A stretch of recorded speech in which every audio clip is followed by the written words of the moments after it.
Today we're going to talk about dimensions. I'm talking about the fourth dimension, the 12th dimension, the 187th dimension, all the dimensions. It's going to be crazy. Alright, so the first thing I want to get straight about dimensions is when mathematicians talk about the fourth dimension, we are not talking about time. That's a physics thing. Everyone's like, oh, but didn't Einstein figure out that time is the fourth dimension? Isn't that what we all have to... Sure, if you're doing physics, you can do time as the fourth dimension, but this is not a physics space, okay? If you want physics, that's in the next room over. You're in the wrong place for that. Math is more general than physics. Physics is like one particular way of applying math. There's a lot of ways of applying math, and the point of math is to come up with like the general rules for everything that you can then apply to a bunch of specific situations, like the physics of the physical universe that we live in. But when we're talking about dimensions in math, we're talking about something much more general. And the basic goal of this video is to try to explain what I mean by that. So the typical way that we think of dimensions, when you hear that word dimension, is probably talking about dimensions of physical space, right? In the universe that we live in, we have a total of 3 spatial dimensions, right? So you've got left, right, you've got up, down, and you've got forward, back. And there's not a 4th dimension to work with there. So one thing you could ask is like, how can we be sure that there's only 3 physical dimensions, 3 spatial dimensions in our universe? And you can look around, you can find some hints. So like one example is, if you want to cut a potato up into tiny pieces, you're gonna have to hold the knife in 3 different directions. Another example is, let's say for whatever reason you were restricted to only one direction of motion. Think about the full space that you'd be able to cover. That's a one-dimensional line. Now say you add a second direction, so you're allowed to go this way and you're allowed to go that way. And that's going to sweep out a 2-dimensional plane of possible motion. But if you want to travel the full space, the full physical space that exists, you're going to need a 3rd direction. Any 3rd direction will do. One final hint that we live in a 3-dimensional universe is if you take any shape and you scale it up by a factor of 2, then its volume, the amount of stuff that it can contain, scales up by a factor of 8. So it doubles for each dimension. If you take a cube and you double it in size, then it has 8 times as much volume. If you take like a jug full of water and you double it in size, it can hold 8 times as much water. So that's dimensions if we're talking about physical, geometric, spatial dimensions. But as I said before, that's just one example of what we can use the concept of dimension for. Dimension more generally means any independent direction, whether it's a real physical direction or a conceptual direction, along which something can change. And this is the kind of concept that makes much more sense with examples, so I'm going to just jump in and give some examples. A classic non-physical case where we tend to use dimensional language is the case of politics. So if you think about politics, we often talk about politics on a left-right scale.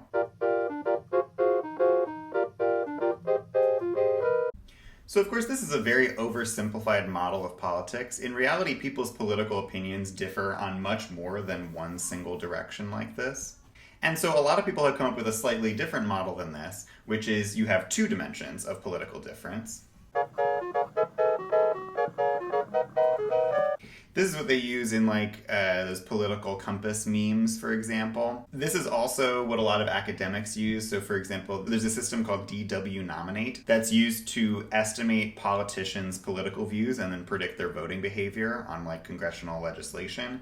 And that uses a 2-dimensional system. It's not this exact 2-dimensional system, left, right, libertarian, authoritarian, but it places everyone on a 2-dimensional space like this. And so again, these are just models. These are not meant to be exact replicas of how people actually act in the real world. In reality, humans are extremely complicated, and you could imagine that an accurate map of all possible political views would probably have a lot more than 2 dimensions, right? You could have your views on economic policy, you could have your views on social issues, you could have your views on racial issues, etc., etc., etc. And in order to model that, you would need to use a space that has more than 2, more than 3, maybe even more than 4 dimensions. And so when mathematicians are talking about higher dimensions, they're really talking about cases like this. It's not some weird like hypercube, hyperspace thing, though I did do a video on that, which you should check out. Now, another example, and there's plenty of examples, I'm only going to give a couple, but I tend to think that a lot of the things that people debate in the real world have to do with a question of dimensionality. They take some concept that everyone has some basic understanding of and ask the question of what is the space that this represents? What kind of space is it? How many dimensions does it have, etc. So one topic, for example, is the question of gender.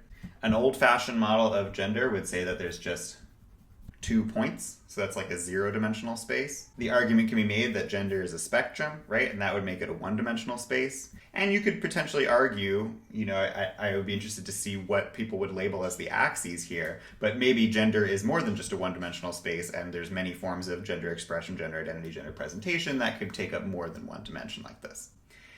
Similarly, the question of sexuality, this is something that historically it was just thought to be just a single point, like everyone is straight. But then there's like the Kinsey scale is kind of like the classic version of it, where you say people go from all the way purely heterosexual to purely homosexual, or maybe it's the other way around. But then there's other models of this that involve multiple dimensions. So you could say, that doesn't have any room for asexuality, for example. So people can, you can add like another dimension, maybe like this, where maybe you have like attraction to men, attraction to women, and then you'd have asexuals here, bisexuals here, and so on. But again, there's many ways to model any of these concepts, and many of these questions are, at the end of the day, just questions about dimensionality. Another big one is personality types. So a lot of people talk about the Myers-Briggs personality test. There's a slightly different version of this that is actually more commonly used in like academia, advertising, things like that. And that's called the Big Five personality model. From giving people personality tests like Q&As, there's a number of traits that an individual person is generally consistent on from day to day, year to year,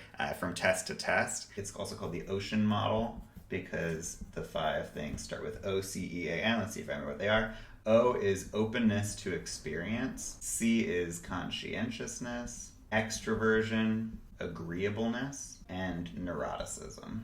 To identify your personality on this 5-dimensional scale, you would have to get some ranking on your openness to experience, some ranking on your conscientiousness, some ranking on your extroversion, and then you would have 2 more dimensions. So you wouldn't be able to actually physically represent it in the real world, but you could still imagine theoretically what it would mean for your personality to be represented by a point in a 5-dimensional space like this, right? So this concept of dimensionality is the kind of thing that once you start noticing it, you're going to see it everywhere. You have some kind of space of control, some kind of system that has different settings or different possibilities, and you can ask the question of what is the dimensionality of this space. Very simple one, the volume controls on a TV or on your phone is a 1-dimensional space. You can have higher volume, lower volume. Simple enough. Another one is think about a faucet, like a sink. This is actually an interesting one. I like this example because there's different ways that faucets work, but no matter how you try to swing it, it's 2 dimensions of control, and I'll show you what I mean. There's a type of faucet that has 2 knobs, a hot water knob and a cold water knob. So this sweeps out a 2-dimensional space of possible water settings. You have this setting here where there's no water on.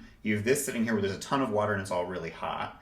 Up here, you have a ton of water that's all really cold, a ton of water that's medium temperature. Any amount and temperature of water that you want, you can find using these 2 settings. But there's another type of faucet that I'm sure you've also encountered, where there's a single knob that you go up and down for the intensity of the water and left and right for the temperature of the water. You have the same exact amount of control over the space, you're just using a different system of coordinates to get there. So if you want a ton of hot water, you go to high intensity and you turn the temperature to hot.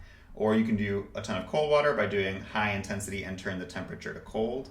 And then you can adjust, again, to any point in this exact same space by just adjusting the intensity of the water in and out on this visual, and the temperature of the water, which is rotating this way and this way on this visual. This is also incidentally the difference between rectangular coordinates and polar coordinates. They're just 2 ways of mapping out the exact same 2-dimensional space. I could give a bunch more examples of this, and actually if you're interested, there's a whole chapter in the book on dimensions that talks about exactly what I just talked about. Another example is like your sensory input, like what are the dimensions of your senses? Any color can be represented by 3 dimensions. That's why when you're picking a color, for example, on like a graphic design software, you always have 3 dimensions of control. Either you'll have 3 sliders, like RGB, or you'll have 3 sliders, hue, saturation, and brightness, or you'll have a circle of colors and then a slider of lightness and darkness. In theory, the full color space can be represented by a cone of all possible colors. But no matter how you try to slice it up, no matter what method or coordinates you use to break it down, you're always going to have exactly 3 dimensions. The reason for that is that we have 3 different types of cones in our eyes. At least people who are not colorblind have 3 cones, which is 3 different color receptors in your eyes. One that's sensitive to red light, one that's sensitive to middle wavelength like green light, and one that's sensitive to low wavelength or blue light. Those are all my examples for today. If If you're interested in this kind of stuff, I strongly recommend purchasing this book. And also, of course, be sure to like, subscribe, share this video potentially with someone who might be interested in it, and maybe leave a comment. Stuff like that helps me out. Thanks so much. See you next week.